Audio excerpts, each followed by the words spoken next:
یقیناً بھائی بہن کے رشتے پر مبنی ایک خوبصورت اور سبق آموز قربانی کی کہانی پیش خدمت ہے جو عید الاضحیٰ کے جذبے سے بھرپور ہے۔ کہانی: بھائی کی قربانی، بہن کا خلوص۔ علی 12 سال کا بھائی، مریم 9 سالہ بہن۔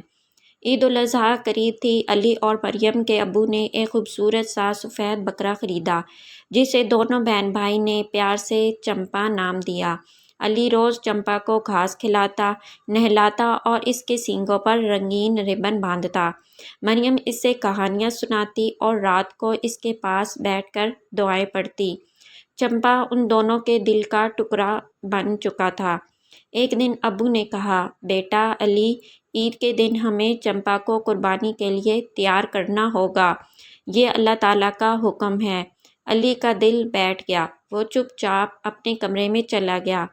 مریم بھی اداس ہو گئی۔ دونوں کے لیے چمپا صرف ایک جانور نہیں، ایک دوست بن چکا تھا۔ اگلی صبح علی نے چپکے سے اپنے ابو کے ہاتھ میں ایک کاغذ دیا۔ اس پر لکھا تھا، ابو، کیا چمپا کی جگہ میں اپنے سب کھلونے اور پسندیدہ سائیکل اللہ تعالیٰ کی راہ میں دے دوں؟ مجھے چمپا نہیں دینا۔ ابو مسکرائے اور بولے، بیٹا، قربانی دل کی آزمائش ہے۔ اللہ تعالیٰ جانتا ہے کہ تمہارا دل کتنا نرم ہے، لیکن اصل قربانی وہی ہے جو اللہ تعالیٰ نے حکم دیا۔ رات کو مریم علی کے پاس آئی۔ اس کی آنکھوں میں آنسو تھے، مگر وہ مسکرا رہی تھی۔ بھائی، اگر حضرت اسماعیل علیہ السلام اپنے بابا کے ساتھ قربانی کے لیے تیار ہو سکتے ہیں تو ہم بھی تو اللہ تعالیٰ کی رضا کے لیے چمپا دے سکتے ہیں۔ اللہ تعالیٰ ہم سے راضی ہو جائے گا۔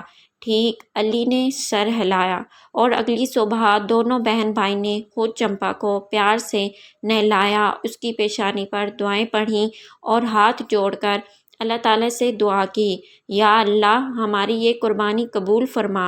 قربانی کے بعد علی اور مریم نے گوشت کے بڑے حصے خود جا کر غریبوں میں تقسیم کیے، اور ان کے چہروں کی خوشی دیکھ کر دل کو سکون ملا۔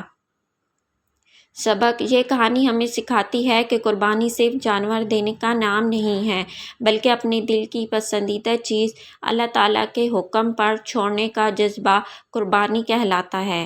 بھائی بہن کا رشتہ اس جذبے کو اور بھی مضبوط بناتا ہے۔